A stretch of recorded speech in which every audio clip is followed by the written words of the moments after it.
professionals amid insecurity and bloodshed. Well, these are the conversations on our table this morning.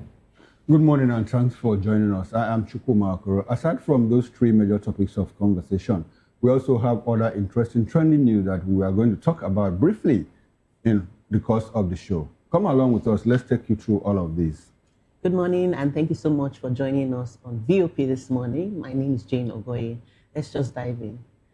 The Lagos Metropolitan Area Transport Authority, LAMATA, recently announced a 13% hike in the fares of all the bus reform initiative schemes, including BRT and standard routes. LAMATA said the hike followed Governor Babajide Sanwo-Olu's approval. A day after the announcement, LAMATA released a list of the new fares for BRT services, effective 2nd March 2026. Some Nigerians have criticized this development, claiming it is coming at a time where Nigerians are suffering from revered hardship and inflation. Here we go again. Yet another government policy, yet another government announcement that just, stifles the pulse of the people. There's so much hardship. On paper, Mr. Okoro, when you hear 15%, it might sound like a small amount of money, but here I am doing a simple calculation. A woman, a mom, maybe of 2 or 3, who lives in Ikorodu and has to, maybe she's a cleaner in Lekki. How much of, what does 15% increment in BRT, which is supposed to be like the cheapest, the people's transport and the fastest, what does that amount to in Naira and Kobo? So that's almost like, in my head, I'm thinking maybe that's through three loaves of bread, taking off their meals, their meal table. They will have to deny themselves 1 or 2 things because 15% is a lot. And then the government is saying it's for maintenance. And I thought the Lagos State government said there's a transportation reform going on. How come, because of this reform, the burden is being pushed back to the people? I don't understand. Where we have rising hike in the price of foodstuffs, we have inflation at an all-time high. So I don't really understand the rationale behind this 15%. I just feel it's just another way that there will be so much hardship. Oh, well, Jen, I understand your perspective, but what you have said speaks directly to the debate, the ongoing debate between a deregulated economy and a command economy. Yeah. The fact that the Lagos State government says we are going to reform the Bus Rapid Initiative, I'm not sure that they said that they're going to reduce the prices. No, they said 13. It's not even 15. Sorry, I said 15. It's 13% hike. 13% on yes, the cost. 13% hike. Yes.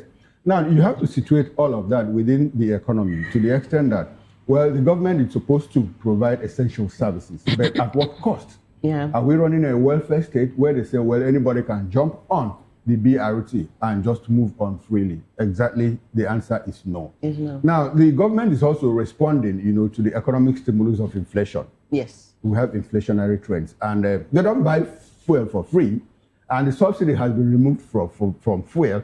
So is Lagos state government going to start subsidizing, the price of fuel for BRT? Yeah. So essentially what they are trying to do is, okay, let us move on with the trend. If headline inflation is at 15.5%, and they say, oh, well, let's do a short hike, a small hike of 13%, well, it still falls within limits. I think what Nigerians should be more concerned with is what the economic handlers, the economic team of the president, what do they do instructively, to push down the national inflation?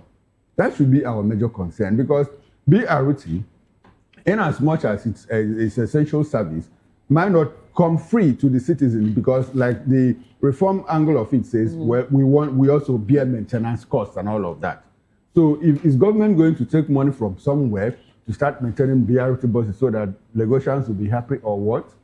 So these are the basic questions. I think it's in place, but well, maybe what Nigerians or Lagosians can do is probably, to put some pressure on the government to reduce the hike from 13%, probably to 1 digit, single digit, 7, 8 or so. So according to BRT now, they said Igondo to Obalende is now 1,140 naira. Okay. And if there's a 13% increase, sorry, I suck at maths. No, if there's a 13% increase, what does it mean that the previous cost is yes? No, you're asking Moses. Moses.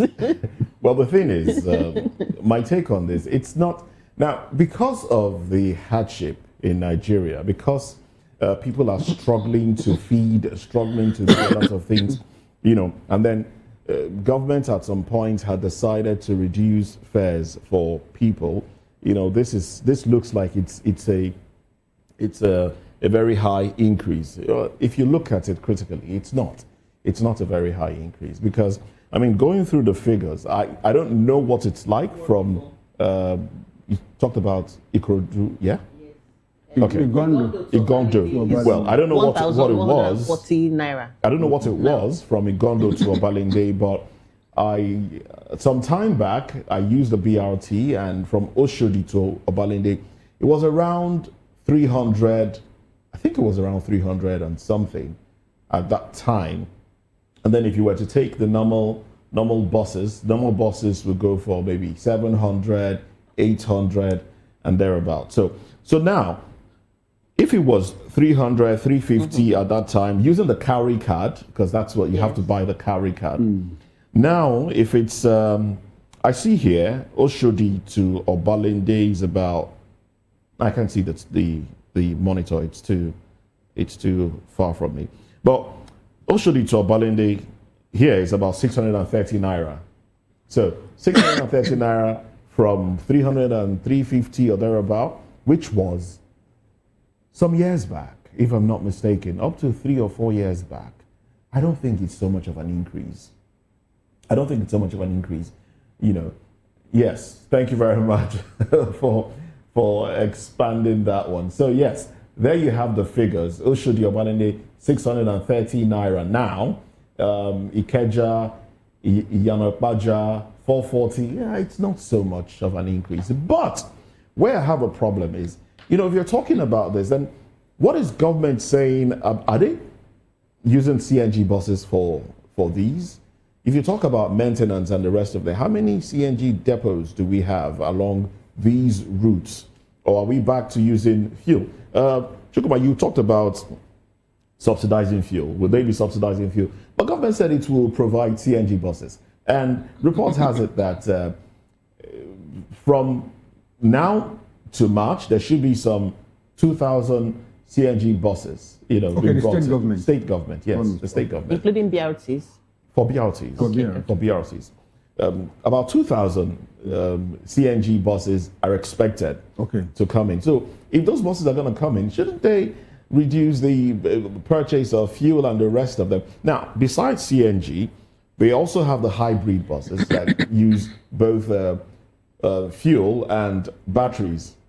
So all of that should ordinarily reduce maintenance cost, if you remove repairs and the rest of them. So I don't think government should be complaining about maintenance costs. No, and the when rest you of talk them. about maintenance costs, now the angle that you highlighted is the fixed cost. There's one that is fixed, there's one that is invariable. Like the fuel and CNG of a thing, it's a routine. It's something that you necessarily have to do every day. We're talking about fixing tires, repairs and the rest of them. and all of them. Like it's within limits. If you ask me, It's within limits. I think honesty. it's okay. And I saw there from Ikeja to Bega or what? Yes, Ikeja to Bega, 470. 470. Yes, it's within limits. No, it's within limits. Because if you take regular buses, they're pretty You expensive. pay a lot. They're pretty expensive. You regular buses, you'll be hearing 1,500 for some routes. From mile 2 to Marina. The last time I used it, I don't know how much I paid. But it's not up to 1,000 naira. So it's not. And so I remember much. from Marina to Aja too, I paid in excess of 1,500 at some point. That was even 2 years ago. So all of that. But the thing is, Nigerians just want. I mean, the state government at some point reduced fares. When they were talking about minimum wage being increased or not being increased, and some Nigerians enjoyed it. And I think Nigerians just want to continue enjoying. Yes, but the bigger picture in all of this is that we need to push harder, so that the economic team can bring down headline inflation. The moment it comes down, not this cosmetic thing that we see, when it comes down and begins to trickle down, so that we can feel it, all of these things will take care of themselves somehow. Anyway, let's move away from that. A video footage has emerged showing a very young boy spraying money indiscriminately at a supposed pool party, sparking concerns and conversation about the role of parents in curbing moral decadence in the society. in society? Well, many have questioned how the youngster came about such wealth and why he would wish to display it so brazenly and spend it so thoughtlessly. Many others have pointed out that money spraying counts as a desecration of the Naira notes and is an offense punishable under the Nigerian law. There we go again. I think there are issues here. There are several issues. Beautiful. Beautiful. In fact, that's a new shirt. Yo, yes. That's a new shirt. The tag is still on it. It's still on it, yes. Yeah, Okay, it's a tag, yes, and he's displaying it proudly. So this guy, give or take, should be between 16, 21 years at No, most. he's not up to 21. Maybe 15. Okay, now I said at most between, So 15 or 16. 15, 16, yes. 15, 16, So now the question will be, how did he get this money? What did he do to get this money? Is it scam? Is it ritual or what? And so it speaks to the value that, our value that has eroded drastically, and the slide was unprecedented. It was precipitous. And so I was reading one book yesterday, Out of Control by Zbigniew Brzezinski. He wrote it. One thing about nations that do well is that they are futuristic in their thinking. Now, this man was the Deputy National Secretary of Deputy National Security Advisor in the United States at some point, and the book Out of Control, he devoted a portion to what he called permissive cornucopia. At that time, his emphasis was on the fact that, look, America had allowed unnecessary consumption of goods, irrelevant goods and all of that, and it was telling desperately on their value system. And he predicted that within the next, I think that book was written in 2023, within the next 20 years, that there was going to be an outburst, of crimes in American society, and that is exactly what we're witnessing now. So all those values that they lost, Trump is trying to one way or the other bring them back. And so we have a problem here. The other day we talked about National Association of Yahoo Mothers, when a scammer is arrested and taken to a police station, the women will mobilize and go to that place to say, well, if you have people in government stealing and you can't rein them in, why should you rein in our children? And we see a lot of young men get into scam, get into ritual killings and all of that. All what? Because you want to impress society. When we were growing up, if you made bad money and came back home, the society will ask you questions. How did you come about this money? But in all of this, what we see now is parents tell their children, well, if you know what your mates are doing to make money, just go out there and make the money. They don't care how you make the money. And when you run into trouble, they will start crying, running from pillar to post. This boy, it's an issue of parenting. It's an issue of societal value and all of that. Back in the days, the raising of children was the responsibility of the community. But now we are so individualistic to the extent that, hey, what's the problem with my child? What? Is he a child and all of that? And so that is the society we live in. Until we begin to travel back to our African values, I'm afraid we might see more of this and society will be destroyed more than we have at this moment. I agree with you. Whether we like it or not, this is the blueprint of success in Nigeria. And I always say that we are dealing with the monsters we have created. This is also a situation or a case of a poor moral, poor parental upbringing, and the clamor, the kind of emphasis we place on wealth.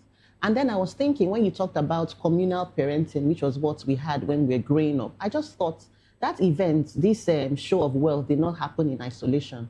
This boy, they actually paid for the poolside to use at a hotel.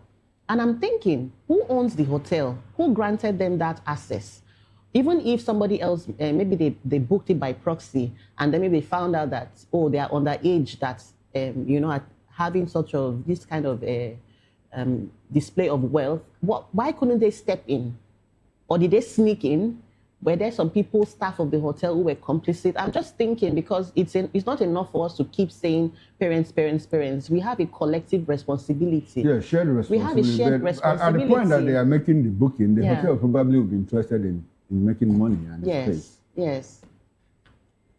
This is social media culture and a combination of, poor parental upbringing, but we can't keep blaming the parents alone. Let's hear from the advocates. Let's hear from the advocates. The child rights advocate. I think we've said all there is to say. Poor parenting and the rest. But it didn't start today. It didn't start today because of the the advent of social media, now we can see these things. Now it's extreme now.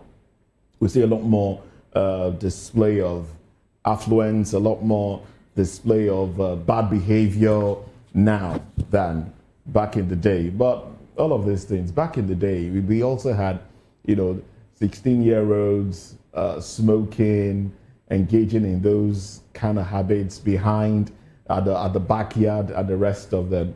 We had children go to pool parties like this and the rest of them, do some crazy things as well. But it's on the increase now, and we get to see more of it because of social media. But you see, this is a society where there's a video that trended some years back. It's been a while now, if I'm not mistaken. It should be up to 4 years. Some two girls, aged 15, between 14 and 16, were seen trying to lodge in a hotel. They were. You remember the Yes, video? I recall. And someone accosted them and asked them, "How old are you? What do you want to do?" They said, "I want to lodge." I'm like, I saw the video, and it was concerning, that they thought, okay, they could, and if they were going to get a room, what would they be doing? You're wondering, 16, 15, 14. Yeah, I guess Those were the that's ages. mine.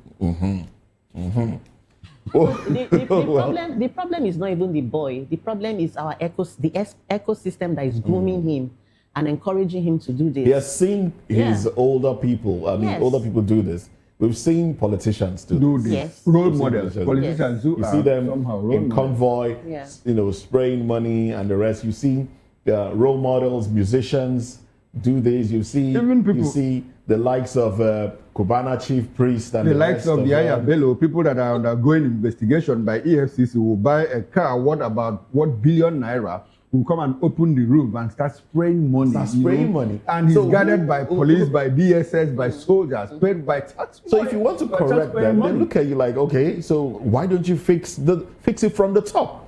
And that's the problem. It needs to be fixed from the top. From the top. You see this Yes. issue of spraying money, it has to be fixed from the top. If not, And it's not about jailing some lip service. inconsequential people, while the higher minds continue to. Exactly. But you guys, there's this mindset. You said we don't even have values again. There's a mindset that the younger generation have about wealth. They understand or they think that wealth equals acceptance. Success. Yes, wealth equals success. And if they have this mindset at 16, let's just say, give or take, the boy is 15. If he's thinking or acting this way at 15, what happens when he's 18? Because trust me, except he's rehabilitated and unschooled, in quotes, he's going to get worse by the time he becomes a teenager. Now let me shock you. A lot of these people are not looking at getting old. Let me just enjoy. Yes, that's the mindset now. Yeah. They just want to live this life, enjoy as much as they can, even if it's 5 years they have. I mean, he's how old now? I mean, probably 15 or Yes, or 16. 16. If it's gonna live up to 25 and then he's gone, he's okay. As long as he has lived a But good how did life. we get here? People tell you, How did we get here, really? do I want to be old and gray and walking with a walking stick? I don't want to do that. Let me just enjoy my life. And that's what they tell you. That's what they tell you. But when he gets to 25, he wants to get to 40. When he gets to 40, he wants to get to 60. They don't care. No, they care. To be honest, they don't care. At some point, they will start caring. You need to interact with the younger people more. You need to interact. I had a conversation with, a friend and I had a conversation with a young man many years back. I think around 2002. Yes, around 2002. This young man was trying to get admission into institution, and my friend was his Guarantor? tutor, lesson teacher, and the rest at that time. So he stopped attending classes, stopped attending lesson. And so my friend called me and said, "Let's go see this guy." Around Ejigbo area, So we went to see the guy, and he was home, and he was living large. He was sipping on something, and then had a car parked outside. I was like, "What's the problem?" I said, "Look, that he just made 30 million." I'm talking 2002. And he just made 30 million. It was Yahoo Plus Yes. at that time. And like, what's he going to school for? If he goes into the university, is it not to come out and get a job and make money? If he's making the money now, then why should he bother himself about make going to money school? so that he can have any woman of his choice. Meanwhile, the women, on the other hand, the younger girls are also praying like, let these men hammer so that they can take care of us. So we are in deep shits. We are Very big problem. We're in deep shit, really. We don't really know yet. language, please. I'm sorry, but I'm just angry. And yes, you see, now that you mentioned the female aspect of it, it's a bigger problem because there was an information that came out the other time where women, young girls, secondary school girls, were accused of using contraceptives to ensure that they don't get pregnant. You know, they put these things in their arms and then on their bodies and all of that. And you start to ask yourself, what's an SS1 student doing, thinking about not getting pregnant? So we have a big problem on our hands. Permissive cornucopia. Permissive Oh, well. cornucopia. Yes. I don't know what that is, but you probably will Whatever that explain whatever that is. Oh well, it's a big problem, and yes, we're laughing, but it's not funny. We're trying to draw the attention of government to this, and you know, it's not just about the government at the center. The government, they have their role cut out for them if they will do it, but parenting also should be. And then it's a difficult problem because when I try to think of a solution, I see more problems come up. We have younger parents now. We have parents who are 15-year-olds. We have parents who are 16-year-olds, 20-year-olds. So how does a child raise a child? Yeah. So that's the problem we have on our hands. Big problem. A big problem. Oh well. Another problem, but this moves away from morality. This basically is on the government. Residents of a community in Nigeria have raised concerns over their drinking water source. In a conversation, when asked about the type of water they use, they responded, "This is the water we are drinking. Sometimes we add alum before drinking it. We add alum before drinking it. This is the water." It looks like beverage. Oh well. They made a passionate plea in Yoruba language, calling on Nigerians for assistance. The community is appealing for support to access clean and safe drinking water. I wonder why the producer didn't tell us which community this is. It would have been nice to know the particular community, but this is across Nigeria. If you go to the Niger Delta, the water available to the people, it looks like this, or sometimes even worse than this. I mean, you put alum in this and then you let it, stay for some days before you drink it, and that in itself, you're taking something poisonous into your system. Where is the Lagos Water Works? Where is the Water Corporation? Are we even talking about that? People now dig boreholes for themselves and the rest of them. You know, so there's a lot government should do as against. It's okay if you want to build roads. It's okay to build, these things, infrastructure, but provide water. Provide water. If people have access to good and electricity as well, life will be better for Nigerians. But that's my take on this one. Yes, I mean, with practically everybody in Nigeria now, it's a local government on your own. You provide everything you need. You provide water, you provide electricity. Sometimes you provide their security and roads and all of that. Oh, well, that's a lot of Nigerians. But we need to put pressure on our government to start to take responsibility and become responsive to the extent that they provide the basic needs that citizens need. I agree with you. And I was just juxtaposing the first banter and this one. And then it just occurred to me that we actually live in three types of Nigeria. We have the Nigeria where people are debating over the increase in BRT bus fares. We have a Nigeria where a 15-year-old is spraying money, recklessly at a poolside. And we also have a Nigeria where people are drinking water that is, more yellower than tea, because they are treating it with alum. And it's just so unfortunate that in 2026, we have leaders, we have local government. That location looks like a place, one of the states in the southwest. But I don't know, we're not sure it doesn't look like Lagos. The video says that they were speaking in Yoruba. Yes, it looks like a southwestern state. And that community has a local government, have a state government. A state assembly member, have a local government, exactly. Federal House of Representative member, and I think this video also trended sometime last year, and we did talk, or something similar happened last year. Yes. And we did see the quality of water is so shameful. All right, then. Well, let's move away from these conversations. Let's take you through the papers. Now, we do have, yes, the Punch newspaper has these headlines. Diesel declares total war on police corruption, impunity. Tinubu decorates acting IG, demands new NPF. Nigerians are my bosses, Diesel pledges. Time's up for lawless, dirty officers, says new IG. We wait to see. Tinubu to Senate. Amend constitution for state police now. Recapitalization. 13 banks race to meet March 31 deadline. Tinubu's executive order blocks 2 trillion naira NNPC fees.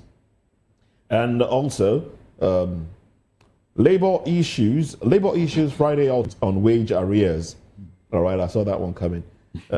Lautech mourns that 6 nursing students die in road crash. 2027 Kwankwanso Makinde hold closed door meeting. Well, these are the headlines on the cover page of the Punch newspaper. The Nigerian Tribune leads with gunmen attack Ondo church, abduct 6 worshippers. Army, police, local vigilante rescue 1, apprehend suspects. Community protest blocks highway. Kwankwaso Makinde in closed door meeting in Ibadan. 2027 Catholic bishops warn against use of state institutions to manipulate elections. Tinubu to Diso, you have my full support. Restore peace, lead firmly but fairly. Over. Okay, so I think we should just take over. All right, now let's quickly move over to the New Telegraph.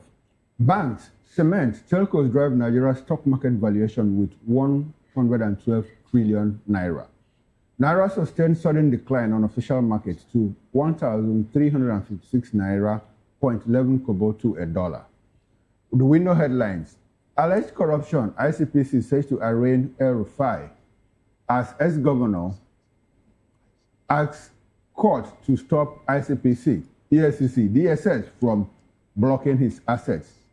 Executed projects, while Justice Minister seeks reversal to old payment system. 2027 will be referendum on Tinubu's reform. Courage, APC. ADC remains only option left for Nigerians. Abdullahi. FCT poll, INEC queries staff for sabotage, blacklists transporter. Now the big story, Catholic bishops to Tinubu, save Nigeria from collapse, end killings, fix elections. With the rider, say bad leadership, distorted understanding of politics, major cause of nations' afflictions. While restore peace, strengthen security nationwide, Tinubu charges new AG, new acting Inspector General of Police, Disu. We can see a picture of the new IGP being decorated by the president and his wife assisting. Tax law, FG targets 59.7 trillion naira revenue. NAFDAC has power to enforce sachet alcohol ban. Health Ministry tells court. More headlines from the New Telegraph. Bandit leader counters FG, insists abducted school kids ransomed for 60 million naira.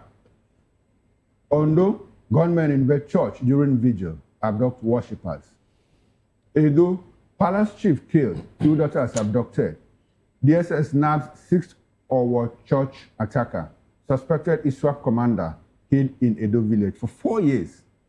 LP, why Obi lost 2023 presidential election.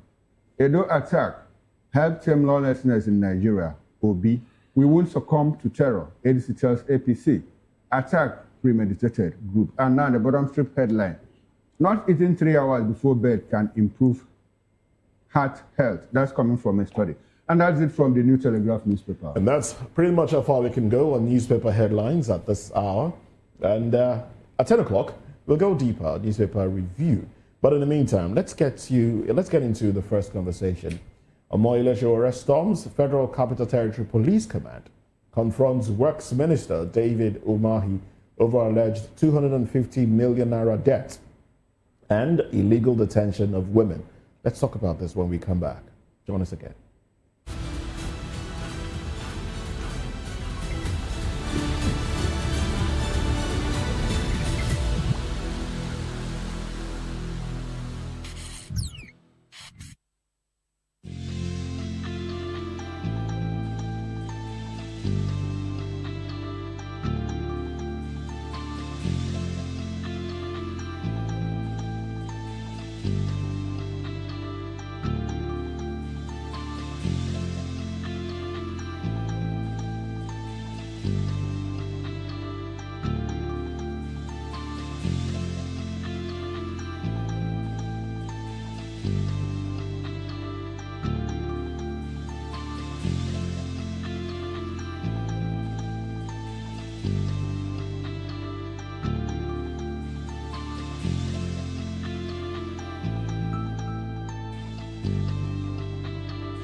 In a world where power shifts with every headlines, news breaks and events happens, we bring you unbiased and explicit information on politics, economy, and state of the nation.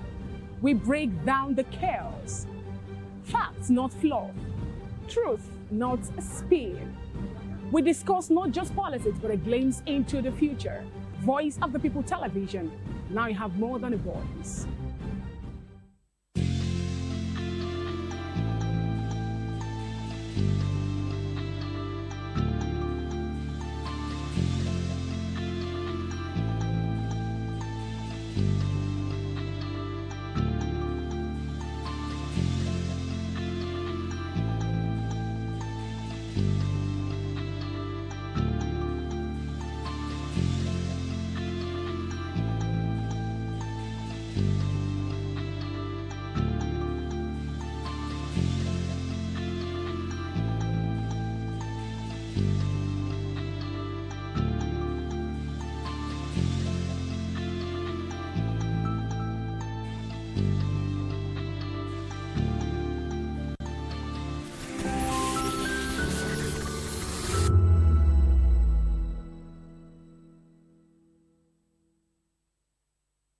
From the views on the streets we go to bed empty hunger to the blaring horns of a hustling city, the loudest voices of the common man got a medium to be heard. This particular administration, they were coming unprepared. It's not a bad thing to renovate the president's lodge. Through top-notch programming, unbiased reportage of news, sports, business, entertainment, and cultural documentaries, Voice of the People 90.3 FM became a symbol for 21st century media.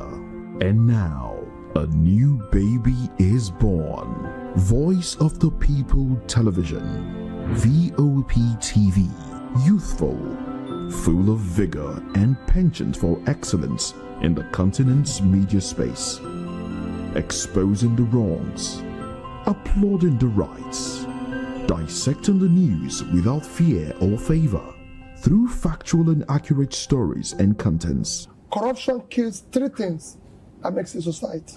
Representing the interests of the people and giving them a voice. Voice of the People TV is here to stay towards building a fair society. VOP TV, Voice of the People Television, truly a voice for the people. Africa is on the move, a continent of rising voices, untold stories, and powerful transformations. From the streets of Lagos to the heart of Nairobi, from the mines of Congo to the tech labs of Cape Town, the African story is being written every day. Bold, dynamic, unstoppable. This is African News on Voice of the People Television. We don't just bring you the news. We analyze and bring you Africa's heartbeat, the politics that shapes our nations, the economies that drives our future, the cultures that defines who we are, the voice that must be heard. Africa News, Africa's voice, Africa's future. Where Africa speaks, the world listens.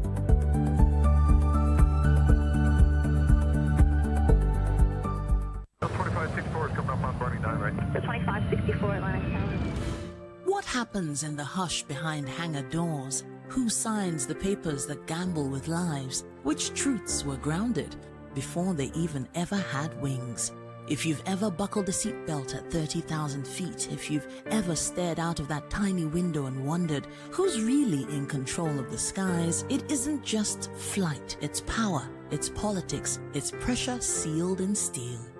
We're peeling back the clouds from runway risks to sky-high secrets. We're diving deep where most dare not to look. Aviation Scope, every Sunday at 7 p.m. only on Voice of the People TV. We don't just report, we reveal. We don't just ask,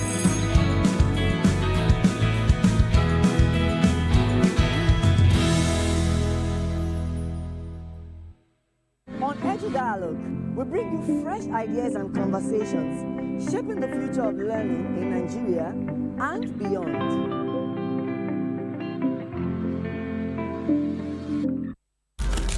In a world where power shifts with every headline. In a nation full of questions.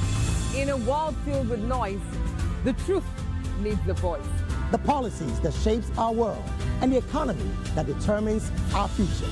Every hour, every day, the grapevine keeps buzzing. And together, we are committed to telling the stories that shape our world, because your voice is our focus. Don't forget, our voice matters the most. Let us come together and share our concerns.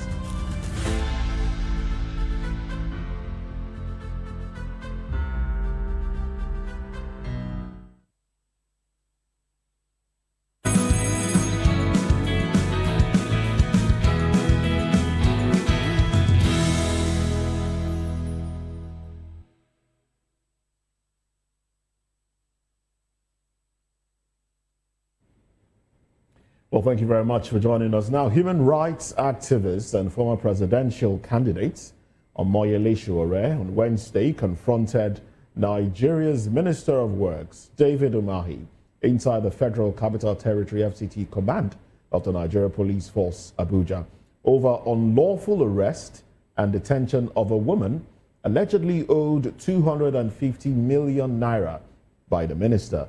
Sowore disclosed this in a video posted on his social media handles, accusing Umahi of using the police to settle personal scores in what he termed an abuse of power and intimidation of a private citizen.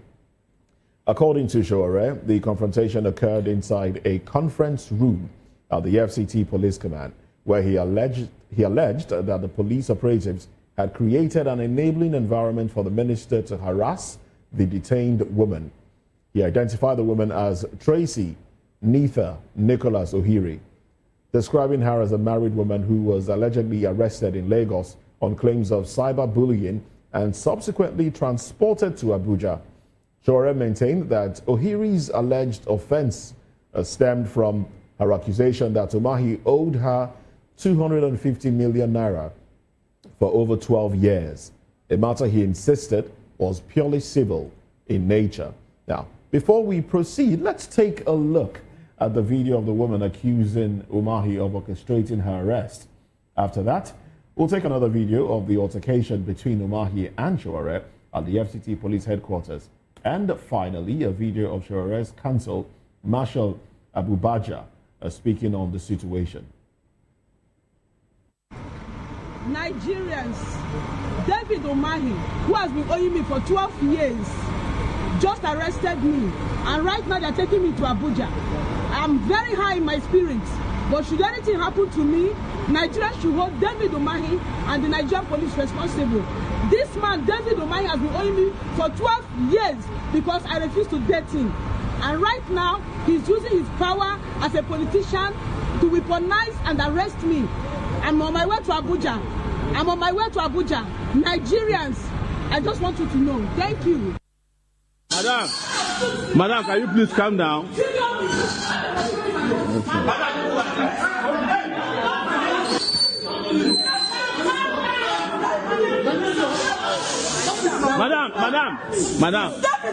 Madam.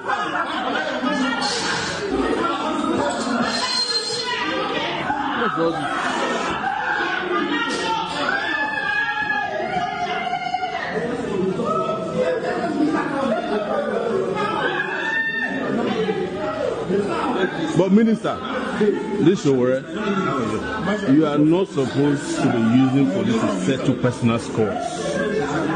You are not supposed to do that. Have you watched everything she had? I'm not talking to you, I'm talking to the Minister of the Federal Republic. You are not supposed to use police to settle personal scores. Johnny, what's the problem? Talk to me. Johnny, calm down. What's your own? I'm talking to you now. No, you can't. Listen, it's Johnny. No, please. Don't push me. I'll talk to you. Don't talk to me anyhow. Don't talk to me anyhow. Don't talk to me anyhow. Don't talk to me anyhow. transferred her to Abuja here, and she has been in detention. We are mandating, as a matter of urgency, that that woman must be released. And she's not the only person that Dave Umahi has done this to. More than 20 women has come out publicly to say the moment they ask Dave Umahi to pay them their debt, he uses the police to arrest them, and lock them up. And these women have come out to say that Dave Umahi would not pay you once you refuse to sleep with him.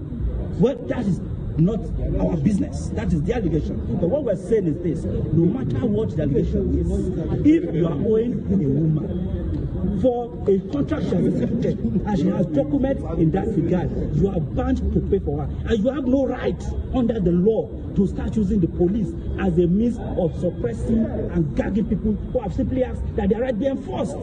So we're calling on the president to call Dave Umahi, also mandate this new IG, to also mandate this new police IG, that he must act squarely within the mandate of his office. The constitution is very, very express on what the IG is supposed to do. And the moment he bears up that road, he's our friend. We are not denying him. This new IG he's our man. But on no account should he be carried away. They will take the woman's remaining land. But when she started making to put me, I said they should go and acquire the land. And not be any other person else.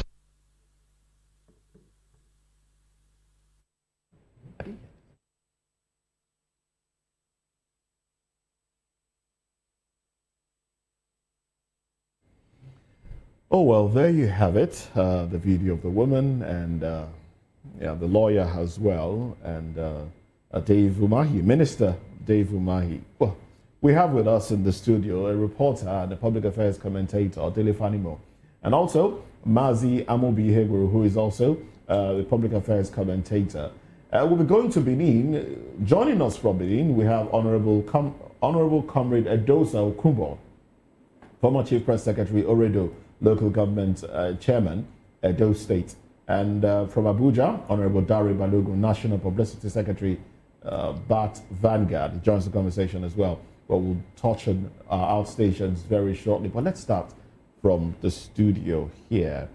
Now, the information available is they had some contractual dealings and monies were not paid. And this ties into contractors that have been complaining about monies not paid to them. We've had cases. In fact, in the FCT, there was a protest not too long ago where, you know, the protesters claimed that some lives have been lost because they borrowed monies to execute government contracts and monies were not paid. But it goes beyond contract dealings. Now, this talks about personal relationship as well. He refused to date me. What do you make of this, Dele Fanimo? The total sum of all this is unbridled abuse of power. And I think this is not the first time. One, the minister has anger issue. And he has demonstrated it about 3 or 4 times. Particularly when he's talking to contractors on site and all that. And he has this attitude of, I hold the reins of power, I can use it anyhow. Now, let's go to the specifics. We are not privy to the contractual agreement between Umahi and this Ohiri woman.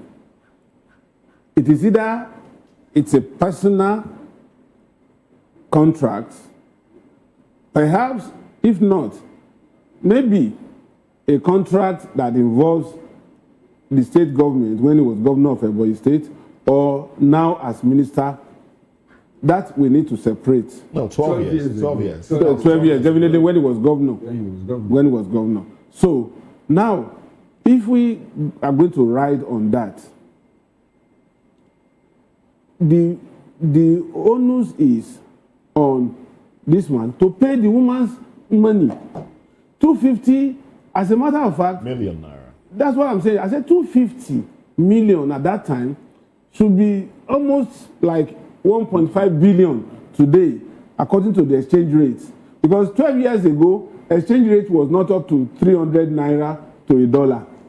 Today, it hovers between 1,300 to 1,400. So it's like times 4 of what this woman is being owed. And perhaps this woman may have taken loan 12 years ago, and when they want to charge, they charge from the principal and even accumulated interest. They will still charge interest on accumulated interest. Okay, I'm sorry, to put more clarity to this, 12 years ago, Dave Umahi was deputy governor of Umahi State, not even the governor. Oh, then definitely it's a private business.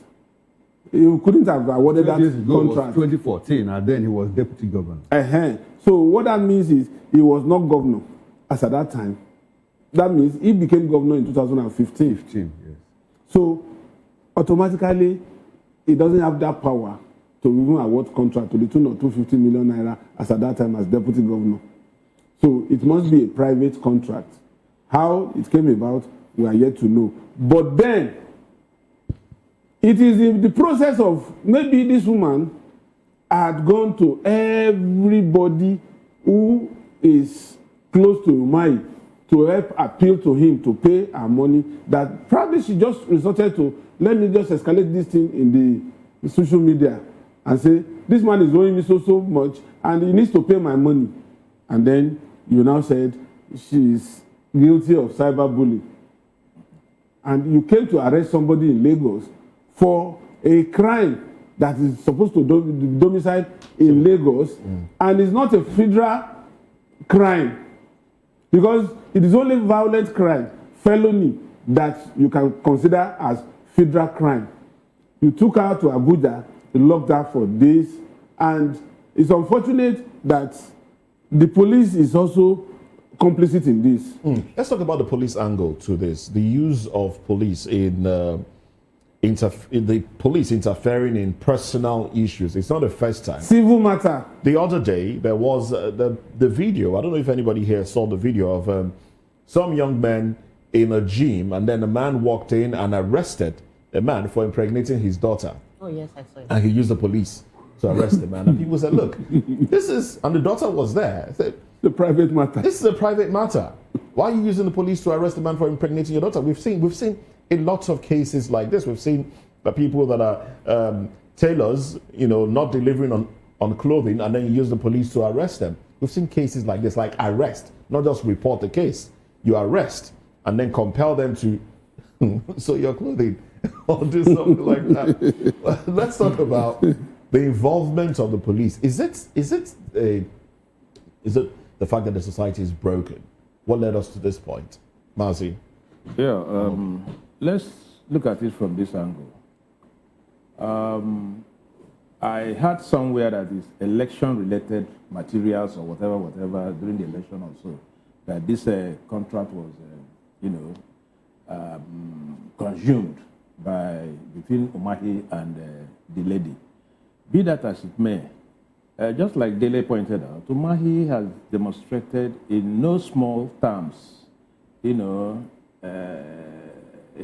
certain tendencies that is unbecoming of a federal minister. Recall a few days ago, whether it is AI, I do not know. I need to some people to educate me.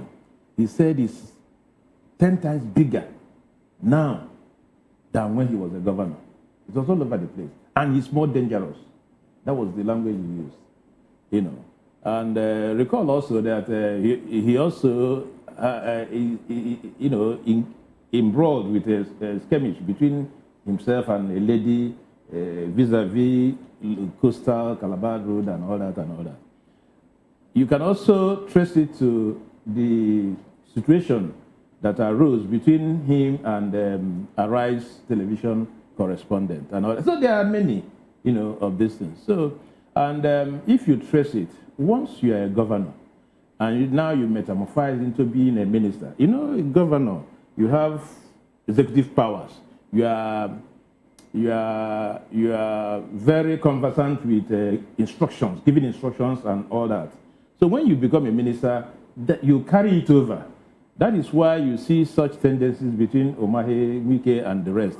All these governors all these ministers that have become governor, behaving. That's my personal view about it. But however, this thing happened just a day after Tunji Dishu has been appointed the acting IG, and this commotion happened. And the man has been talking like other IGs, tackling corruption and all that. This is part of it also. You cannot pull out corruption from meddlesomeness of the police. He could have been advised that this is personal issues and all that. It's not a criminal matter. Why are you taking this woman from Lagos to Abuja and all that and all? And then the thing is becoming messier. So we need Umahi to come out clean on this. Tell us what has happened. Even the woman has not even been able to catalog what has happened, straight in greater details what has happened. So the citizens are still wanting information. For us to commit. In as much as we're using this as a case study now, let's move away from Umahi himself and look at the police. That is what we are saying. The actions of the police. How do we curb it?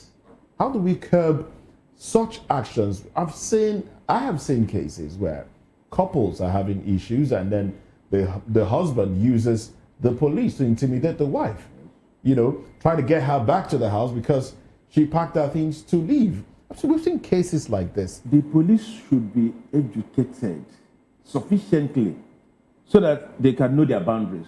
Anything goes. Police is used as a debt collector. We are in a country where the president gave an order that police escorts for VIPs should be withdrawn, and they were not withdrawn. Yes. In fact... And what did the presidents do? They changed their uniform. Some of them are putting on multicolors, and they are still doing the job. What did their president do? It's not sufficient to give orders. You see it through. That makes you, that puts you ahead of others, other leadership. Leadership is not about giving instructions. I have informed, I have instructed that this thing should be done. You should follow it through at any point. And the media also follow it through when you're dealing with people that ordinarily should take orders. I mean, that's part of how. That is why you need an energetic president. You need somebody that has hands-on.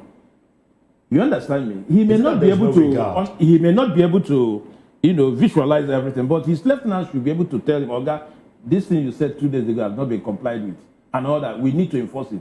So it is. That is why some leadership have what they call kitchen cabinets, or people, caucus, or whatever you call it, that will almost always insist or give the president information. The one that has escaped him, we still need to action this and all that. And the president will, readily do it. What we are having now is Mazi, there was something you said a few seconds ago. You said the police need to be educated on their rights and their duties, the boundaries. Yes. But do you think it's more about the absence or the lack of knowledge of their rights, or is poor remuneration? Because I don't think the police don't know what their duties are. Yeah, it's a combination of both. You see, within the armed forces range, armed forces, Navy, Air Force, soldiers, and what have you, it seems to me as if the police is, holding the shorter end of the stick. Walk into Air Force base, space, see how those places are. Navy, walk into a typical police, space, and see what you see. Recall what happened some few years ago when there was a reportage on Ikeja police, whatever, and how the authorities handled it. That even sparked off kind of rejuvenation of that place. So what I'm saying in effect is that go to a typical police station, you buy your pencil, you buy your paper and all that. You may even be asked to get fuel to power the generator. Okay. And all that. All right. So it is a combination of both. It's a combination. And also, the citizens should also be educated on their right. You understand? Just like this woman has decided to escalate this problem.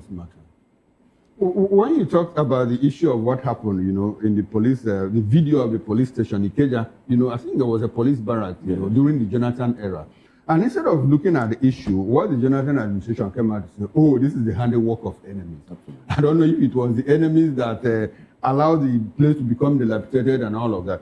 But then let me come to you. Mazi said something, that is why you have the kitchen cabinet, people who are close to the president, personal handlers, so that they will be able to tell the president that this is exactly what is going on.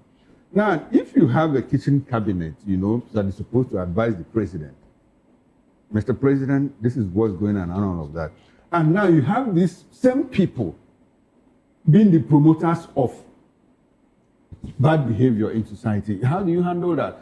If you talk about the president's kitchen cabinet, you will agree with me that the Ministry of Works is very, very key, And you have a Dave Umahi, who throws tantrums anyhow. He's not very unmindful of his public conduct, according to what some analysts have said too. And then you have another Wike, close to the president, Minister of FCT, who holds that position in trust for the president. You have his CSO, his chief of staff, who has issues of integrity in the United States and all of that. If you have a president or a government that is surrounded, the people that should have the ear, the president should have their ears are the ones committing these offenses or these crimes.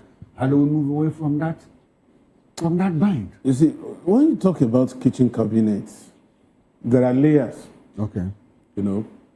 Some may be outside of appointive positions.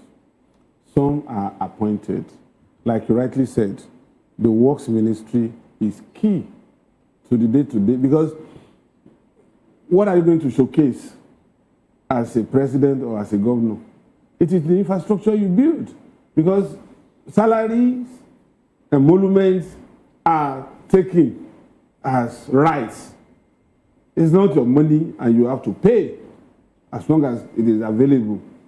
But it's at your discretion to decide to use capital vote for infrastructure. And who is going to drive this infrastructure? It's your Commissioner for Works and your Minister of Works, respectively. Now, you now begin to wonder, with the posturing of this man in public space, what he is likely to be telling the president in their closet. These are people that would probably be in league with Al-Mustafa of those days. That some people said when Abacha says, when he wakes up and says, are we still in government? That he will say, we are not just only in government, we are in power. And the man goes back to his inner recess, believing that all is well. You see, in all layers of governance, you see these people. Majority of them are sycophants. They tell the man, because he has enormous resources at his disposal, and he also has executive powers, the power of life and death. I have a book that an erudite lawyer wrote on the executive powers of the president. In fact, if you look at that, if you read that book, you will know that no president since 1999 has even used 10% of the powers inherent in that book, according to the Constitution of Nigeria. So when you now have to meet somebody like that he has the power of life and death, some of these people will be very careful. Because don't forget that it's not on the basis of merit alone that they got this position. It could be as a result of one favor or the other that made them get this position. So they are internally betrothed to the principal, and they are not likely to tell him the truth. And imagine if this woman has not escalated this case, nobody will hear of it. I was just going to say that. But that there's a trend. We are seeing the rise of a lot of activists. Yes. Social media activists that take up matters like this, because this woman has trended for years. I've seen her videos one off in the last 5 years. But it's also, interesting that it took a Sowore to step in and, get a lawyer and all of that and even had a face-to-face, almost a fist-off with altercation with the minister for her to even have that fair hearing. So I'm wondering, has it really gotten to that stage where if you don't have a serious activist backing you, even when you have a legal case in Nigeria, you won't be given a fair hearing? The foundation for impunity is the absence of those who have voices to challenge. Yes. I've always said, previous governments deliberately annihilated the civil society organizations. And the icing on the cake of trade centers, NSC and TUC, by giving opportunities to those who can compromise the tenets of these organizations. Remove Serap, remove Sowore. Sowore is able to do what he has done because he also has his own private medium. And even the means. Because somebody like Umahi would have access to the media full time, that they can turn the narrative against that woman. But because Sowore has Sahara reporters, so he can escalate it beyond Nigeria. And that's why you have all these things playing out. Right. And that means we need more civil society organizations to put these people in check. People who have the tendencies to abuse power just because they have it. Just to chip in, if I were Dave Umahi, I could have used that altercation between himself and Sowore to lay bare this matter. That could have been a master stroke for him. I could have used it. So, okay, my brothers, come, let me explain to you what has happened. The scenario we are facing now wouldn't have been so, because he explained to supposedly an influencer and all that, and that could have, doused the tension now. He failed to use that opportunity. It's just arrogance. Yeah.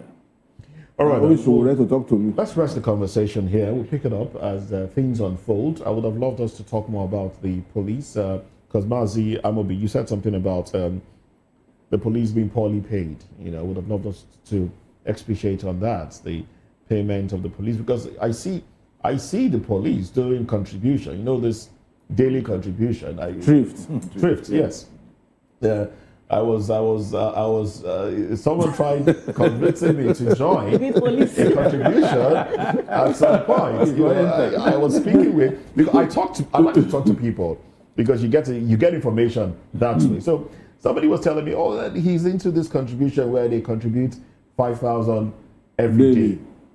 And I'm like, how much do you earn? Is this placing his salary? No, he's an Okada rider. Okay.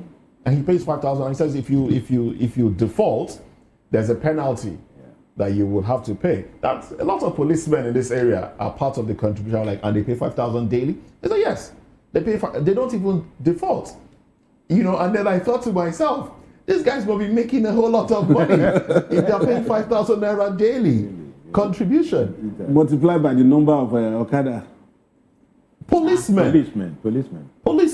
And they get this money from these Okada riders and the commercial. The Thrift Society is run by policemen. I'm not going to mention the police station, but it's somewhere not too far away. Yeah. So they run that Thrift Society. They own it, they run it, and they contribute 5,000 naira daily. So should we still be talking about them not earning a lot of money, because they seem to be putting? They are not statutorily. They are not earning enough. Statutorily, but they are making a lot of money. That perhaps explains why you talk about corruption, Oga. How are you? We're on the road. Things like. Some of them are very cautious these days. Instead of asking you about your papers, they will just say, Oga, we are on the road. Anything for us and all that. This weather is hot. Yeah, and all that. So this is what they do. To rake in and more money. But statutorily, their salaries are not enough. Will an increase just in salary like any other civil servant in the society? Will an increase in salary fix things? An increase in salary will go a long way. With so? An increase in salary and orientation, pay them 1 million naira a month. They will still do what they are used to. They will, but it will reduce it, because out of desperation they are doing what they are doing. You understand what I'm saying? I do not think. I think the last time we checked, it said an army officer, an army recruit earns 107,000 naira. In today's Nigeria, where would that get you to? Last time I checked, an IG police earns less than 800,000 naira. That is it.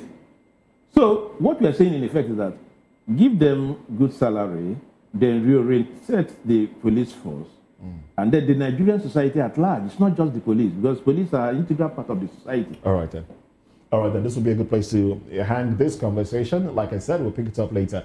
But in the meantime, let's get into another conversation now. And this borders on Security. IED explosion rocks Zamfara. Ondo residents stage protest amid waves of insecurity in Nigeria as President Tinubu charges new IGP to confront banditry. Let's talk about this when we come back. Stay with us.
From the views on the street, we go to bed empty hunger, to the blaring horns of a hustling city, the loudest voices of the common man got a medium to be heard. This particular administration, they were coming unprepared. It's not a bad thing to renovate the president's lodge. Through top-notch programming, unbiased reportage of news, sports, business, entertainment, and cultural documentaries, Voice of the People 90.3 FM became a symbol for 21st century media. And now, a new baby is born. Voice of the People Television, VOP TV, youthful, full of vigor and penchant for excellence in the continent's media space, exposing the wrongs, applauding the rights, dissecting the news without fear or favor, through factual and accurate stories and contents. Corruption kills three things that makes a society. Representing the interests of the people and giving them a voice. Voice of the People TV is here to stay towards building a fair society. VOP TV, Voice of the People Television, truly a voice for the people.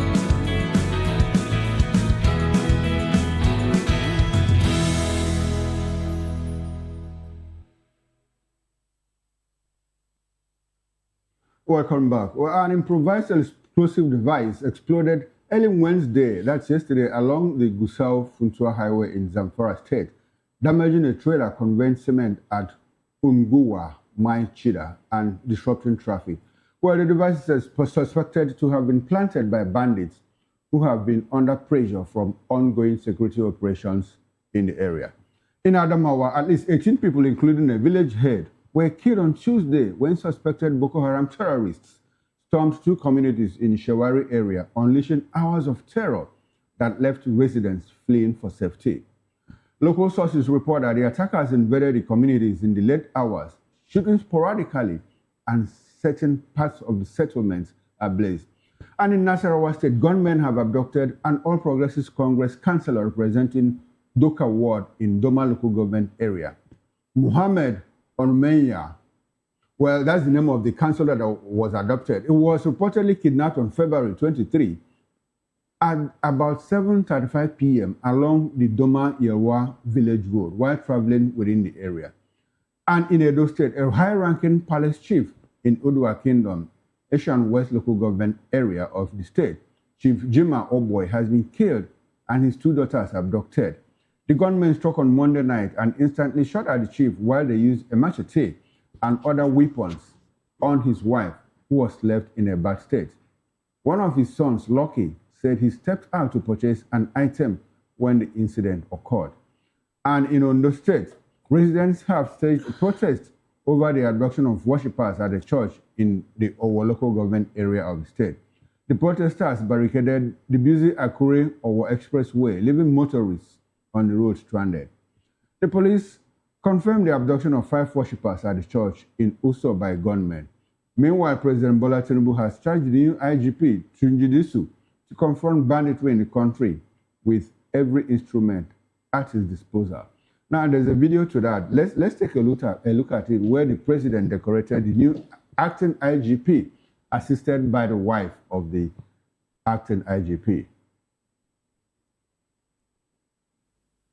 The acting IGP, Tunji Disu, your decoration today is not simply a conferment of rank, but a solemn charge to serve Nigeria with courage, integrity, and unwavering commitment to the Constitution. I took this decision for you to assume this responsibility because I know your record.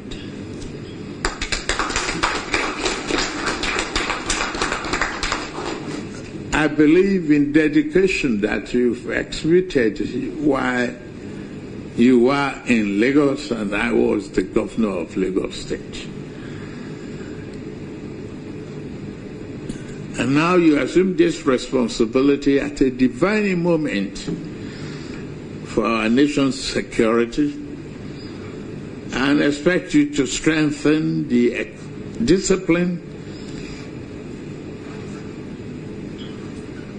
enhance interagency collaboration, and restore public confidence in Nigerian police. Lead firmly but fairly, demand professionalism at every level, and ensure that safety of lives and property remains our highest priority. It's a daunting challenge. I know you can do it. You have my full support as you have to advance the security pillars of Renew Hope agenda. You are a straightforward individual, committed and respected. You have sufficient amount of discipline. And you can draw from experience of Kaudi Agbetokun, who had been there before you. All right, that's the President of the Federal Republic of Nigeria, Bola Ahmed Tinubu, charging the new IGP to take charge of policing in Nigeria. Well, we still have in the studio here with us Mr. Dele Fanimo and Mazi Amobihembo. Gentlemen, thanks for staying with us. I appreciate your presence. And we've been joined from our Benin outstation by Comrade Edosa Okumbo. He's the former Chief Press Secretary to the Chairman of Oredo Local Government Area. Good morning, Edosa, and thanks for joining us on VOP this morning. Thank you very much. Okay. All right, good to have you. We appreciate your presence. And from our Abuja outstation, we've been joined by Honorable Dare Balogu. Dare is the National Public Secretary of the BAT Vanguard. Good morning to you, Dare, and thanks for joining us on VOP this morning.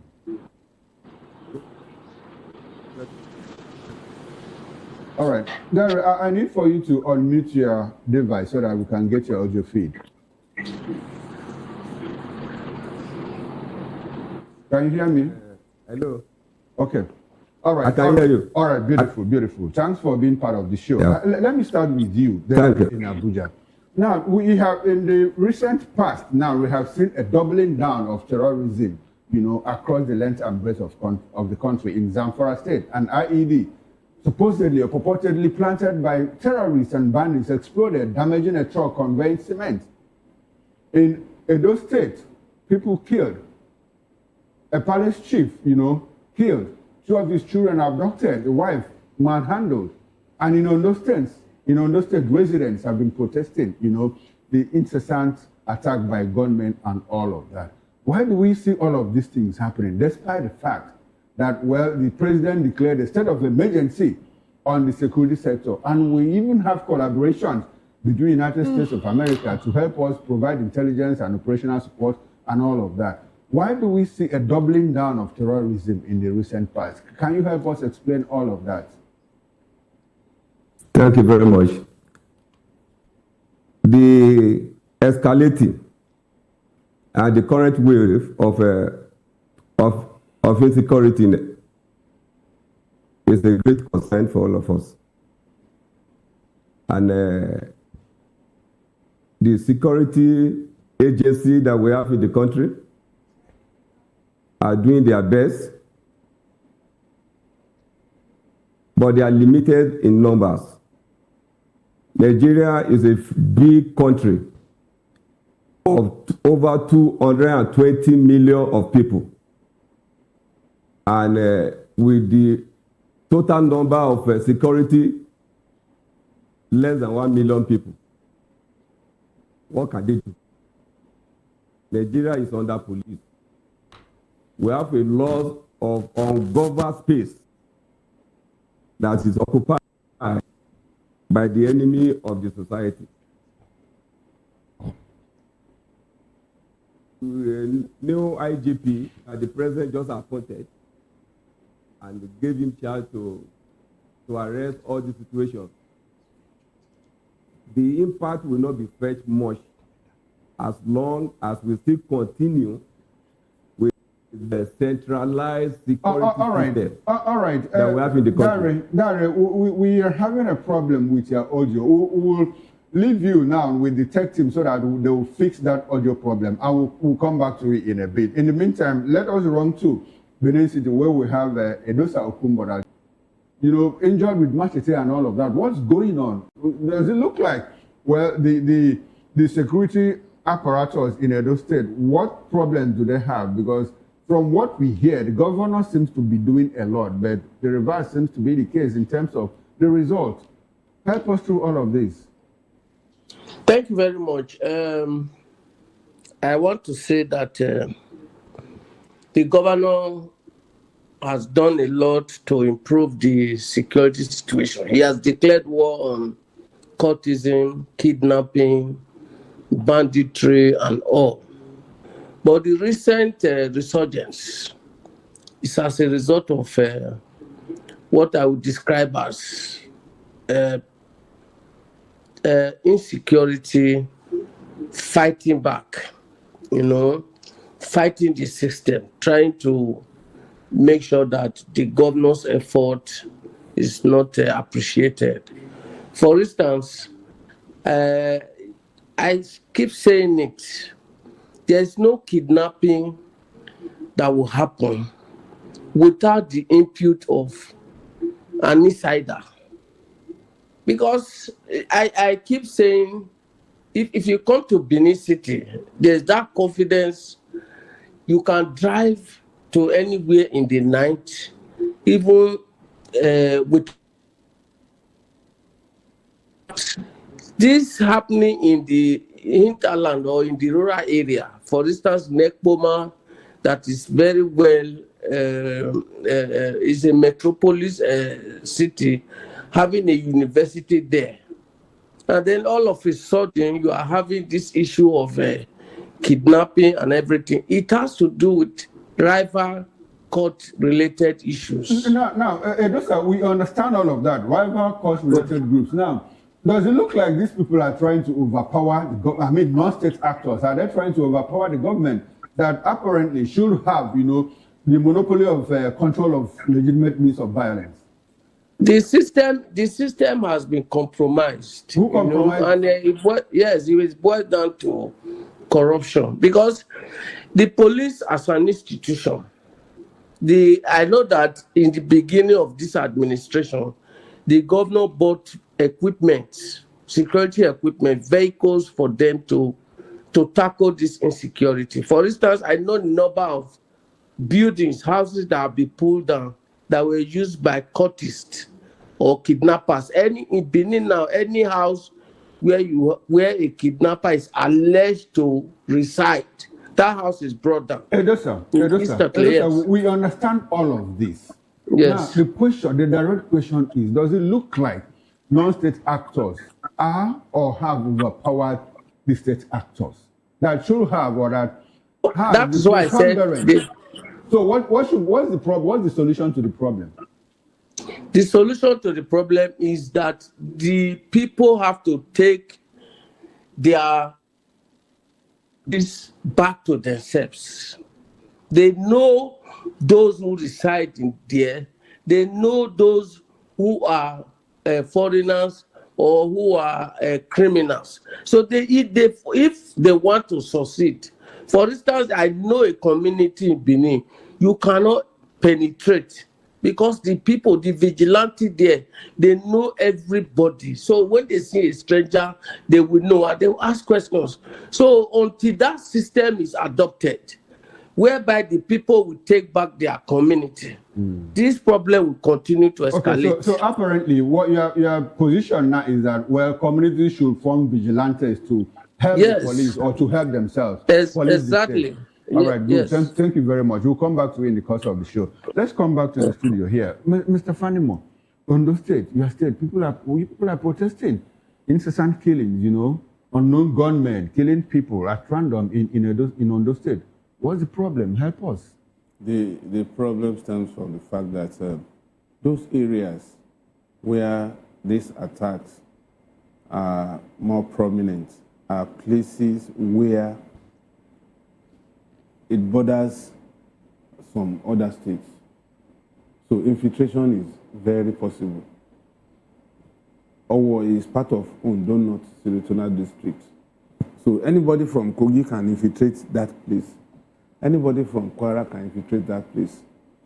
And the last one, I am still interrogating it and I'm still asking questions from the local community. If it was really bandits that came to kill that traditional ruler, or maybe some people who masqueraded as bandits to even score with the man. Because it was apparent that they actually went for him. It wasn't as if they just came to disrupt peace in that community, but they were specific.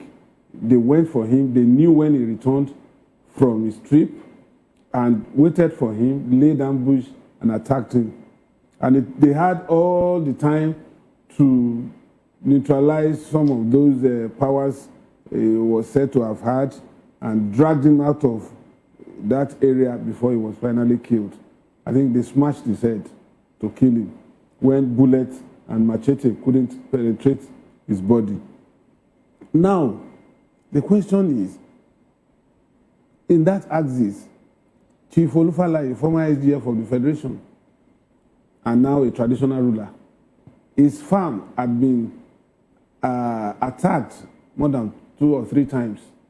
So it's like they're just resurging now.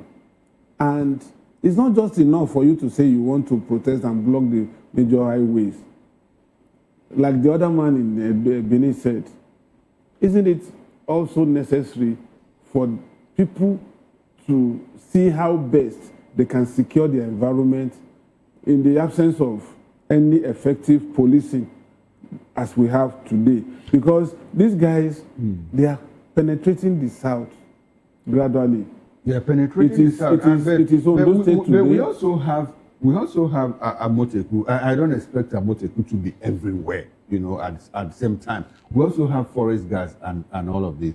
Now, in the midst of this, when we talk about citizen journalism, citizens who try to, report incidents, when they happen, should we be talking about citizen defenders, where citizens begin to defend themselves? And what will be the place of government if government fails in its responsibility to defend the people? Do we get into citizen defenders or what? You see, how long can we wait and look while people are being killed? Everybody knows that an average person in this country today is a municipal. You provide your own water. You provide your alternative electricity. You provide your road. Even transformer you provide. And even you have your local guards, apart from the community vigilante and all that. So if we have to, I'm not condemning Amotekun that they are not doing their job, but how much of the space can they really protect? Can they really cover? So it's something that rackles my brain that we are not able to tackle this insecurity up till now, after more than 15 years. And they are even coming to the internet. You recall that after the December 25th attack, I said something. I said, these people are going to morph into nomads. They are not going to have bases anymore. They will just move from one point to the other, attack here. And other than our security agents using superior intel to track these people, they are more proactive. I mean, they are more reactive than proactive. You wait until somebody strikes today, and then the next day you are bringing soldiers, you are bringing policemen. So the man will wait after the whole thing is already in the media space that he attacked yesterday and killed the old traditional ruler. So he will now stay within the vicinity for you to come and pick him. It's not going to happen. Why didn't you find out there are communities where if you see a strange person, you will know that this person is up to something. Because if you come to a community today, within 1 or 2 hours, and you are not able to enter a particular house, that means you are a complete stranger. Okay, so apparently you're talking about community policing. Community policing. Part of the panacea. Yes. Right. And that's why we still insist that state police is override. Exactly the point. Now, Maz, in all of this, where are we? What do you think that the state police can do for us? Yeah, when Mr. President was inaugurating Tuji issue, he talked about this community police issue. He said this is the right time to actualize, Nigerian dream of community policing.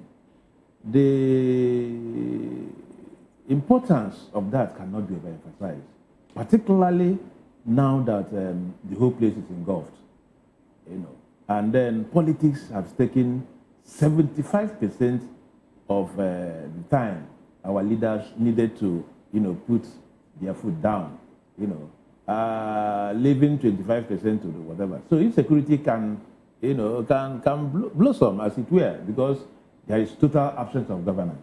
What is preoccupying our mind now is 2027. And that is why you have this. At a point, Nigerian people are engulfed with certain irrelevancies. Recall that it took Nigerians about 4 weeks to debate Section 163 and all that, transmission. After that, we went into Abuja, elections and all that, and we have forgotten about the transmission thing. That is the way. Nigerians have forgotten about the transmission. It is now a way of life. Now, the federal, election in FCTA has come and gone. Results have been published and we saw it. That has gone. You understand? So, at any point, there is something that occupies the Nigerian people. And once one comes, in the next 1 week, it's gone. So, what is left of the country, in terms of governance, is zero. Okay, so apparently you advocate the establishment of state police to help us. Absolutely. If the federal police cannot solve this problem, then let's try state police. Because once every person is pointing fingers at state police as a panacea for internal security, then let's try it and see how far we can go. All right, then. Thank you very much, Mazi. Mazi, let me take you up on this. One of the things that a lot of analysts like yourself have said is that one of the things the acting IGP would have to confront with is the insider threats. Let's take this Zamfara IUD explosion incident, for example. It happened, according to the report, it happened 1 hour after the military had cleared the road. So how do you think, or what would you subscribe, advise the IGP to do? Because you still have that insider threat, The IGP cannot do much. A lot of people have ascribed the role of the IGP as being mosaic in nature. It is not. Some people are even talking about the IGP making welfare cornerstone of his administration and all that, and a lot of things. The IGP alone cannot do it. It's not a role for the IGP. the system, like there is systemic breakdown, institutional weaknesses. That is what we have. So the IGP can only do little. He's an administrative head. He can do little. That is why a lot more people are calling on the federal government to put their foot down and solve this insecurity problem. The police alone cannot. It has been exemplified, over time. The military alone cannot. The citizens' participation cannot. So it's a kind of synergy. There must be a synergy between the citizens and the security agencies to be able to tackle this problem. And the rate we are going, they are assuming a lot of muzzles these days, sporadically attacking sports here and there. And that will not be too good for the citizens. Now, Dele has tangentially talked about this thing coming down to the south. Gradually, it is coming. So it is also left for the southwest governors to be able to, have a hedge against this insurgents. Because if the southwest is under siege, like the north central, northeast, and northwest, then Nigeria is captured. All right, then. This will be a good place to anchor this conversation, and we'll get into another conversation. Now, we must say a very big thank you to you, gentlemen. Mazi Amobi Iheburu, thank you for your contribution, and also Dele Fanimo, who joined the conversation. Thank you very much. Now, we also must appreciate Okumbo, Edosa Okumbo, Honorable Comrade. Well, thank you very much for your time here, and also Honorable Dare Balogun. We will like you, gentlemen, to join us at 10 o'clock for newspaper review. In the meantime, let's get into another conversation. This time around, we're focusing on health, mental and emotional health. It's taking a toll of the bad news has on the psyche of those of us that report it. I've always said, waking up in the morning every day and talking about the issue of insecurity, you get to see pictures of people being massacred, killed, and the rest of them. It takes a toll on the psyche of the reporter. Now let's talk about how broadcasters, journalists, reporters can deal with these issues. So stay with us as we get into another conversation. And this time around, we'll be talking with a mental health expert, and that's after this break.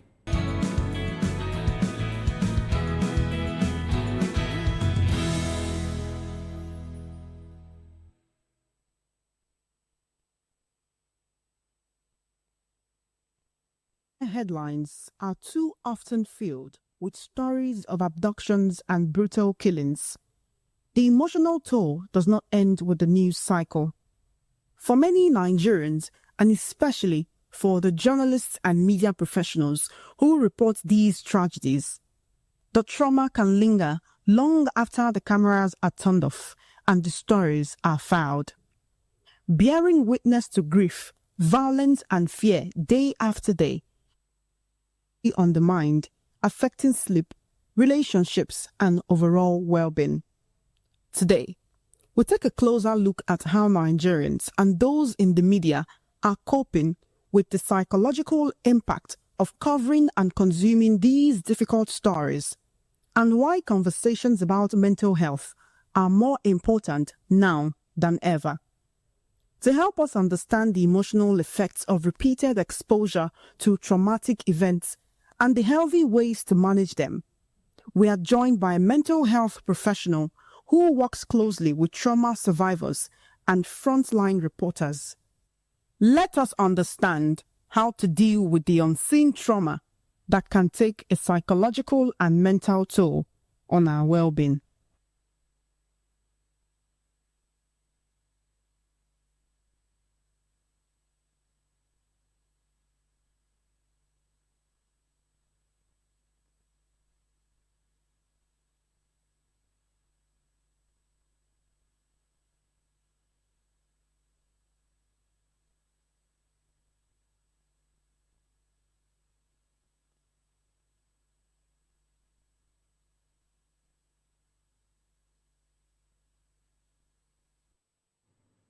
Welcome back, and you're still watching VOP this morning. Now, to make sense of all of this, we have Dr. Miracle Ihioma, who will help us understand how to deal with the emotional strain of conflict reporting in Nigeria. Good morning, Doctor. Good morning, Doctor. Yeah, good morning. Can you hear me? Thank you so much. Yes, I can hear you. Thank you so much for joining us. Yeah, thank you for having me. Okay. It appears as though we have become very numb to all of these things. I mean, as a journalist, as a broadcaster, every day we come on air, we consume and we broadcast very grim, sad stories. And sometimes I wonder, I actually struggle with keeping those sad stories aside when I get home and just live my normal life. And I'm sure it's the same way for a lot of my colleagues. So how best can media practitioners handle the moral conflict and between that and empathy? Yeah, so thank you very much for having me and for asking that question. Yeah, what you go through is not very much different from what I also go through in my practice, even though I might not interface personally with these victims, but I get to talk to people, see people, and conduct therapy sessions for people who have had different traumatic experiences in their lives, and that in itself can have a toll on one's emotional and mental health if care is not taken. And I can understand how it is for journalists who interface with these people every single day. And it's very important that we are talking about this, because I'm sure that there are many people who are struggling, some in silence, and you know, I'm happy that we're having this conversation. So the first thing I would say is psychoeducation is important. For many people, for example, this is the first time they're hearing about this. Sometimes it's possible that an individual cannot even reconcile why they are feeling the way they are feeling about their job, you know. So it's important to let any and every journalist out there listening to say that if you're feeling numb, if you are having traumatic experiences, understand that it is an expected behavior in quote. Let's understand, because we have a limited time. So let's understand now, what are the signs? Are there telltale signs that will show that, look, the job is beginning to make us go cuckoos at some point? What are those signs that one would see and say, okay, I need help at this point? Yes, so there's something called secondary trauma stress, right? And you know, secondary trauma stress usually happens to third parties, in that sense, who listen, watch other people go through certain types of trauma. Journalists, in this case, for example. Okay. So they experience similar symptoms like the people who experienced it firsthand. So they have things like flashbacks of those experiences, sometimes nightmares of those experiences, sleep disturbances, right, of those experiences. Sometimes it could even be what is called compassion fatigue, right? Compassion fatigue is when you get exhausted as a result of interfacing with the problems, trauma of other people. And it could be displayed in symptoms like loss of interest in previously pleasurable events. It could be you just lose interest on your job. Sometimes it comes with numbness, where you are just numb, nothing, if you begin to feel like nothing else matters, you know. So these are signs of compassion fatigue. And also the other one could be experiencing traumatic symptoms. All right, doctor, we are almost out of time. So let's just talk about self-care. How can journalists, media practitioners manage their mental health better? Psychological boundaries, very, very important. It's important not to get too attached to the stories that you're telling, because when you get too emotionally attached to it, it has a tendency of affecting you even more. right? It's also important to onboarding. Onboarding is very important. I understand that as journalists you have to debrief, but we need to move beyond debriefing facts to debriefing emotions as well. Talk about these things, how you felt, how your perception and the meaning you created around those stories. It will help you to onboarding, to lighten up some of those things that you feel. And we must also normalize professional counseling and therapy and things like that. So if, for example, you see that some of these symptoms have persisted for up to 2 weeks, 1 month, then it is time to start talking to a professional and to somebody. And media houses, for example, could even go into negotiations to make these services available for their journalists and their employees to help them deal with these things. Right. All right. It seems as though we are almost normalizing the way the news reportage and everything we see in the media every day. So if the Nigerian media space continues to remain this chaotic and volatile, what sort of society do you see us morphing into in the next 10 years, psychologically? I see a society that will be filled with people who are dealing with different traumatic experiences, and we see that play out, in different trauma responses that people put out every other day. Sometimes, trauma can be very subtle because you could be dealing with a traumatic experience and not even know. It only takes the eyes of a clinician, for example, someone who is knowledgeable in this area, to spot that this person is dealing with trauma in the way they are responding to different situations. So yes, talking about trauma. So when Nigerians say things like, I'm tired of Nigeria, or when we say things like, if you think too much in Nigeria, you will go, So is that a sign of emotional burnout, or it's just normalized living? Of course, it's emotional, but it can't be normalized living when people are tired of their country, because that's a lack of patriotism right there, and it speaks to a deeper issue, really. When you see people talking about that, it speaks to how they are really feeling, what they are really going through, and the fact that they might really need help, actually, beyond even the infrastructures, maybe psychological help.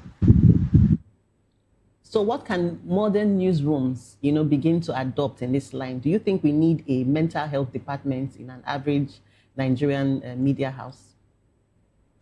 Well, maybe and maybe not. Well, if you have a psychological department, that's great. But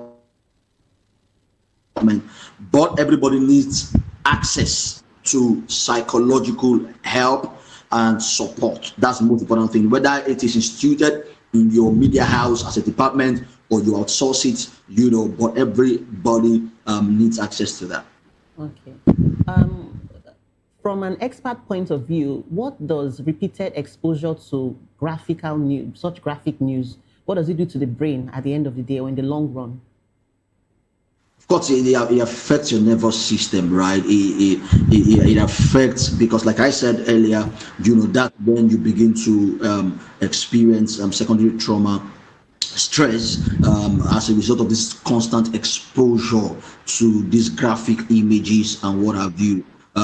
Which is why there must be a regulation sort of in how journalists are exposed to these things. So journalists, for example, should not, so there should be maybe a routine, or one person should not carry the burden of always having to report these stories, right?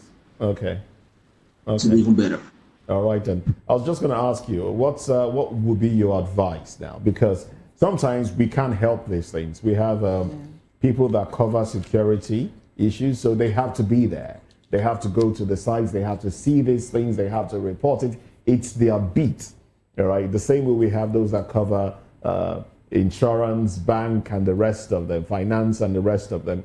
Now, what would be your advice to the ordinary journalist who's inundated with these things, these reports every day? What would be your advice? Final words now.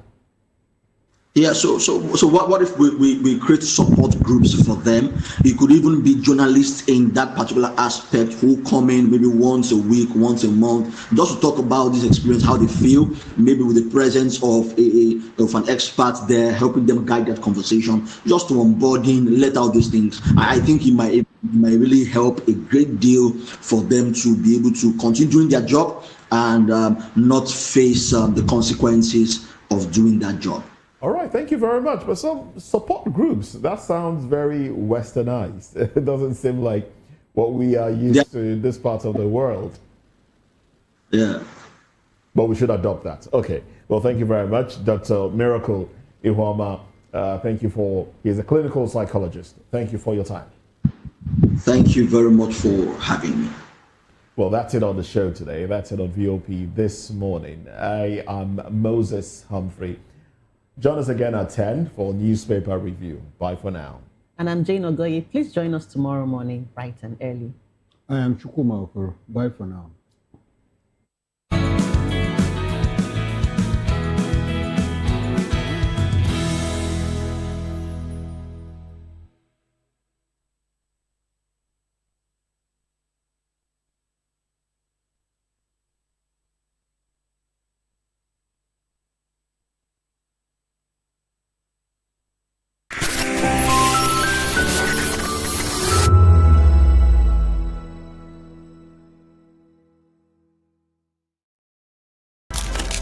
In a world where power shifts with every headline. In a nation full of questions.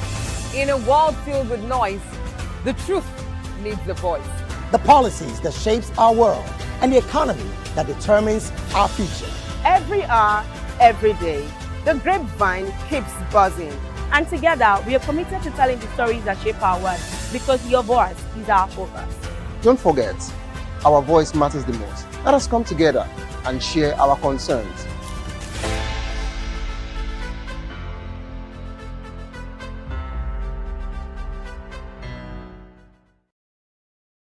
In a world where truth is the ultimate power and opinions scream the loudest, it's time to wade through the noise. Hunger no get tribe! Hunger no get religion! And scan the human interest and trending topics that matter. Stay tuned to The Issues, your plug to the stories making the buzz, from politics to science and technology, social justice, and more. Let's tackle the tough questions and expose the truth. The Issues on Voice of the People Television, Mondays to Fridays, 8 to 9 p.m. The Issues. Don't just react, understand. This is Health Check, your weekly guide to better living, smarter choices, and trusted answers. From everyday wellness to urgent health issues, we've got you covered. Health Check, only on Voice of the People Television, where your health has a voice.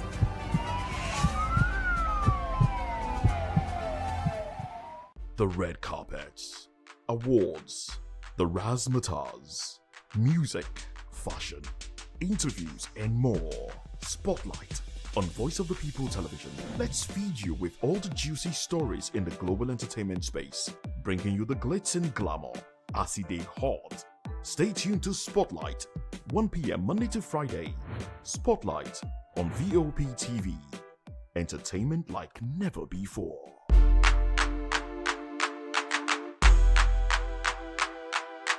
Behind every broken desk lies a broken promise. Education shapes the nations. But who is asking the right questions? Introducing Edu Dialogue, the show that goes beyond the surface, exposes the cracks, the corruption, and the silence in Nigeria's education system. Edu Dialogue, Saturdays, 3 p.m., only on VOP TV. We break the biggest stories. From missing funds to policy failures, we ask the tough questions and demand real answers. Edu Dialogue, this Saturday, 3 p.m. on Voice of the People Television. To know the happenings in the maritime sector, join us on the program Maritime Frontiers on VOP TV as we discuss key areas in the maritime sector from aquaculture, maritime transportation, maritime labor regulation, oil and gas exploration, ferry and passenger insurance, marine pollution and prevention, port operations, and lots more. Maritime Frontiers, exploring Nigeria's blue economy. Join us as we drive into the world of politics through insightful interviews with prominent political figures, both serving and former governors, ministers, senators, legislators, party chieftains, activists, and analysts. Get first-hand information into the decision-making processes that affect our daily lives. Highly engaging one-hour program that brings political discourse into focus. I am Chukwuma Okoro. Political Lens, Monday through Friday, 6 to 7 p.m. Join us. My name is Tao Familoni, and here's to VOP TV. Keep watching, stay tuned, do not touch that dial. My name is Made Kuti, and you're watching VOP TV. Keep watching. Welcome, my name is Decadence. Distinguished ladies and gentlemen, boys, viewers, everybody, boys and girls. This is VOP TV. Do you know what that means? Voice of the People TV. You don't have a voice, don't come here. You better make sure your voice is heard.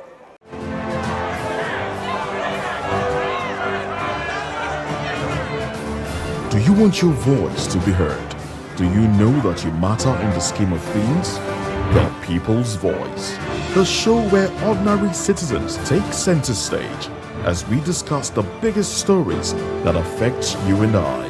With you in mind, we facilitate lively discussions, debates, and interviews on the topics that matter most to you and I. From social justice to economic empowerment, education to healthcare, governance, and more. Tackling tough topics and amplifying your voice. Join the conversation and make your voice count. The People's Voice. Make your voice count. I'm Sarah Nystrom from Sweden, aka Chief Omobawale, Communication Queen. Keep watching VOP TV. Hi, I'm Samantha Jacobs representing the States. Miami's in the house, and I want to make a shout out to VOP TV. I'm a humanitarian, and I'm also a rep in the film industry and the art industry. I help dreams come true, and I help you keep on that path. Shout out to VOP TV because you're helping people stay on their path too. Cheers. All right, my name is John Odibo. Keep watching Voice of the People because it's a fantastic station to be with all the time. Thank you very much. My name is Pastor Evi Siru, the convener of the Voice Achievers Award, and keep watching VOP. Yes, that is the channel for all the people. No color, no race. Thank you so much. Yo, ladies and gentlemen, this is Abbas Sunkan from the Netherlands. I am a designer and I'm here in Eco Hotel and Suits. Keep watching VOP, the Voice of the People. Don't